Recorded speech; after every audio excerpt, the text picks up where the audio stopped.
جی اس وقت میں اقوام متحدہ میں موجود ہوں اور ہمارے ساتھ پاکستان کے وزیر خارجہ جلیل عباس جیلانی صاحب موجود ہیں. انتہائی مصروف ترین ان کا اسکیجول ہے لیکن ہمارے لیے انہوں نے کچھ وقت نکالا ہے. Sir thank you so much to be with the ARY news. بہت مہربانی جہاں زیب صاحب مجھے ایئر وائی پہ لینے کا. سر مصروف ترین دن گزر رہے ہیں آپ کے. میں نے دیکھا آپ کی مڈل ایسٹرن نیشنز کے وزرائے خارجہ سے ملاقاتیں ہو رہی ہیں, یورپینز کے ساتھ بھی ملاقاتیں ہو رہی ہیں. بہت ایک طویل ایجنڈا ہے. سر ہمارا مین سبجیکٹ لائن کیا ہے یو این کے اندر ہمارے؟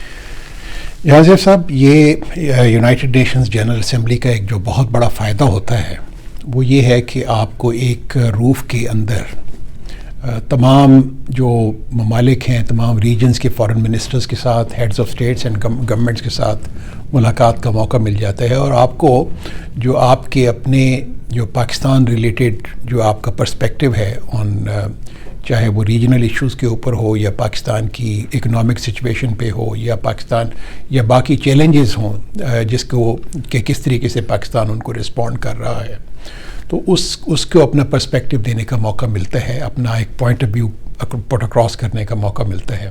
تو میں اس لحاظ سے سمجھتا ہوں کہ یہ ایک پرائم منسٹر صاحب کی بھی جو میٹنگز ہو رہی ہیں, میری بھی جو یہاں پہ میٹنگز ہوئی ہیں, تو ان کا ایک بہت ہی ایک اچھا ایک کامیاب میں سمجھتا ہوں کہ طریقے سے یہ ہمارا یو این جنرل اسمبلی کا سیشن جا رہا ہے. یو این کی اگر بات کریں, کشمیر ہمیشہ سے ایک بڑا اہم مسئلہ رہا ہے.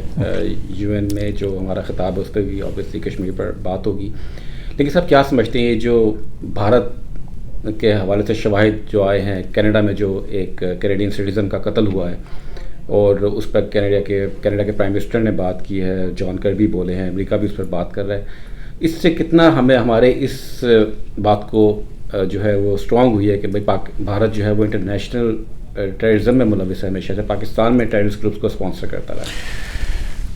جہاں زیب صاحب ہمیں تو اس بات کی کوئی حیرانگی نہیں ہوئی, اس وجہ سے نہیں ہوئی کہ کیونکہ ہمیں معلوم تھا کہ بھارت اس خطے کے اندر نہ صرف ایسپیوناج میں انوالو تھا بلکہ اسیسینیشنز پہ بھی انوالو تھا, اور ہر ایک ملک میں انکلوڈنگ ان پاکستان اور باقی جو خطے کے ممالک ہیں ساؤتھ ایشیا کے, وہاں پہ بھی انوالو تھا. اب یہ جو ایویڈنس آیا ہے, جو اسٹیٹمنٹ آئی ہے کینیڈین پرائم منسٹر کی اور ان کے فارن منسٹر کی, تو اس سے تو یہ لگ رہا ہے کہ جس کے انہوں نے بہت سخت احتجاج کیا ہے, کیونکہ ان کے حکومت کے جو باشندے تھے انڈین حکومت کے, وہ انوالو تھے ایک اسیسینیشن ایک کینیڈین سٹیزن کی, اور یہ ایک بہت سیریس معاملہ ہے. اور اس سے یہ لگتا ہے کہ اب ان کے حوصلے اتنے بڑھ گئے ہیں کہ وہ خطے کی بجائے اب وہ گلوبل لیول پہ جا رہے ہیں.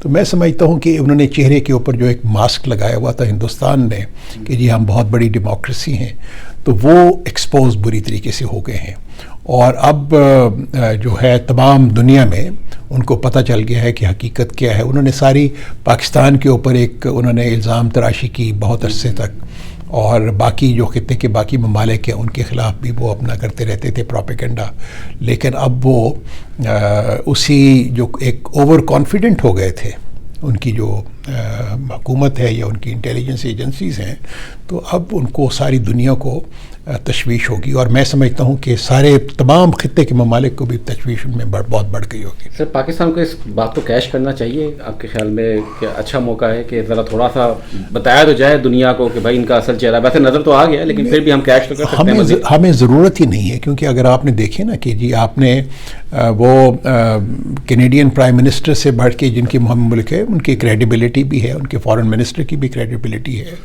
اور میں سمجھتا ہوں کہ یورپین ممالک سے بھی آوازیں اٹھ رہی ہیں.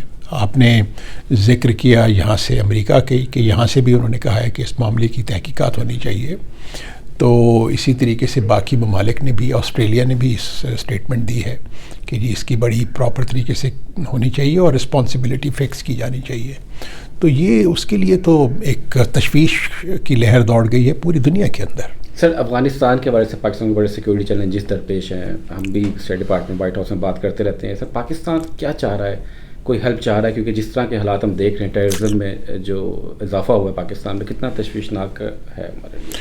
ہمارا ایک ڈائلاگ چل رہا ہے افغان گورنمنٹ سے. اور آپ بالکل صحیح فرما رہے ہیں کہ دہشت گردی کے واقعات جو ٹی ٹی پی کی طرف سے ہیں افغانستان میں جو بیسڈ ہیں وہ پاکستان میں بہت زیادہ بڑھ گئے ہیں پچھلے کئی ماہ سے.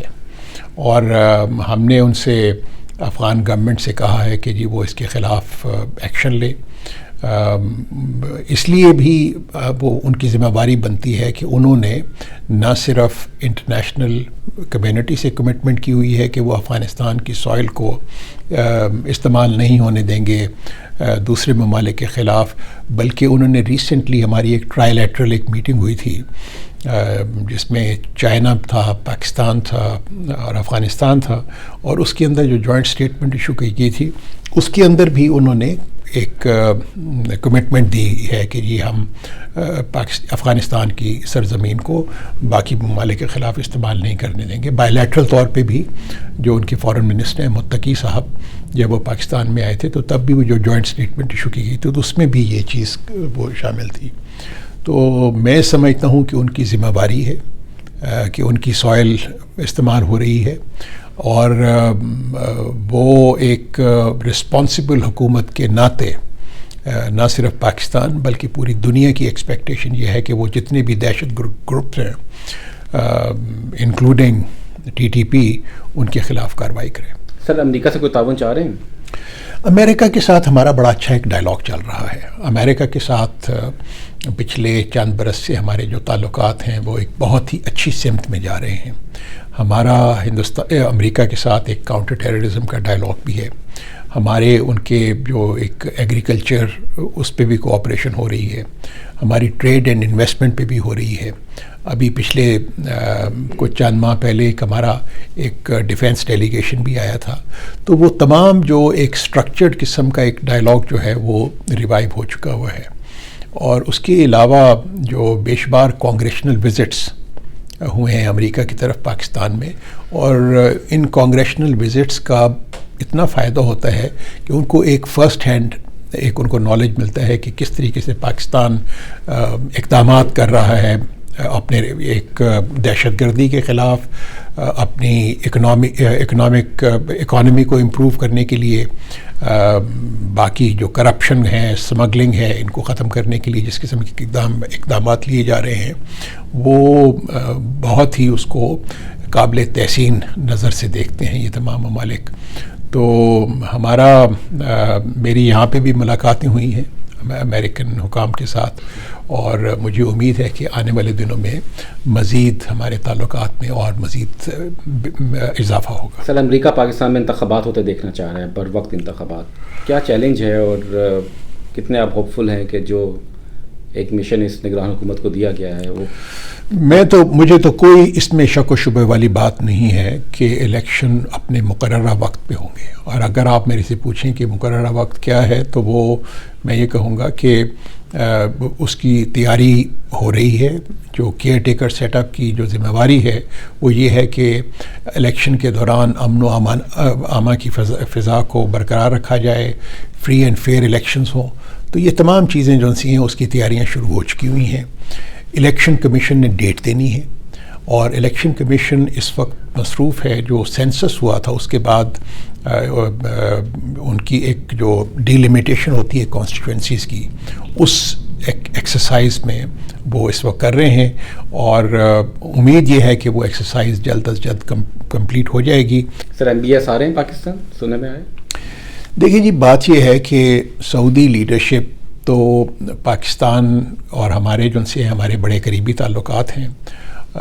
پاکستان نے ابھی پچھلے دنوں ایک بہت بڑا انیشیٹو لیا تھا جس کو کہتے ہیں special investment facilitation council SIFC. اس کے تحت چند پانچ کے قریب ایریاز تھے جس کے اندر انہوں نے جو ایک انویسٹرز کے لیے ملک کو دعوت دی تھی ملک کے اندر، اور ان کو فیسیلیٹیٹ کرنے کی کمٹمنٹ دی گئی ہے. اس میں GCC کنٹریز کی طرف سے بہت انٹرسٹ آیا ہے، اور بے شمار جو MOUs ہیں وہ بھی تیار ہیں جن کا سگنیچر بھی ہونا ہے. اور میرے اپنے خیال کے مطابق جس قسم کا انٹرسٹ آ رہا ہے تو آئندہ چند مہینوں میں میں برسوں کی بات نہیں کر رہا، چند مہینوں کے اندر آپ کو بہت ہی اچھی خوشخبری ملے گی کہ پاکستان کے اندر کم از کم میں دیکھ رہا ہوں کہ 30 سے 40 بلین ڈالرز کی انویسٹمنٹ ہوگی صرف مڈل ایسٹرن کنٹریز کی طرف سے. اس کے اندر جو پروجیکٹس ہیں، ایگریکلچر کے پروجیکٹس ہیں، مائنز اینڈ منرلز کے پروجیکٹس ہیں، آئی ٹی سیکٹر ہے اس کے اندر ہے، پھر انرجی سیکٹر ہے اس کے اندر آپ دیکھیں گے کہ پروجیکٹس کافی سارے ہمارے ہوں گے. اسی طریقے سے ڈیفنس پروڈکشن آپ کو معلوم ہے کہ ہماری پاکستان میں بہت پرانی ویل اسٹیبلشڈ ڈیفنس انڈسٹری ہے. ہم پاکستان کی جو وار آرڈننس فیکٹریز ہیں وہ بہت ہی اعلیٰ کوالٹی کی کا بنا رہے ہیں، جو کافی ممالک کے اندر ان کی ایکسپورٹ بہت اچھے طریقے سے ہو رہی ہے. ہمارے جو باقی جو ہم بناتے ہیں، ٹینکس بناتے ہیں، یا آپ JF-17 تھنڈر بناتے ہیں، جو ان کی بھی بہت جو اسکوپ ہے اس کے اندر اس کی ایکسپورٹس کا. تو یہ ایک بہت اچھی ایک ہے. مقصد یہ صرف یہ تھا کہ یہ ایک جو ایک ریفارم پروسیس ہے اس کے کرنے کی ضرورت تھی، اور ایک بہت اچھی پیش رفت ہوئی. اور میں سمجھتا ہوں کہ اس اگلے چند مہینے کے اندر جس قسم کی ریفارمز آئیں گی، جو کہ ہمیں کانسٹیٹیوشن نے جو امینڈمنٹ ہوئی تھی اس میں انہوں نے کیئر ٹیکر سیٹ اپ کو اجازت بھی دی تھی، اور یہ جو میں جس انیشیٹو کی بات کر رہا ہوں یہ بھی اسی اجازت کے تحت ہی وہ دی گئی تھی. تو وہ ہم بڑے ہی ایک اپنے اچھے طریقے سے ایک تیز رفتاری سے اور ایمانداری سے کیئر ٹیکر گورنمنٹ ان کو ریفارمز کو انٹروڈیوس کر کے چلی جائے گی، تاکہ ایک اچھا ایک بیس ہم حوالے کریں جو آنے والی حکومت ہے اس کو. سر بہت شکریہ آپ کے وقت کا. Thank you sir, thank you so much.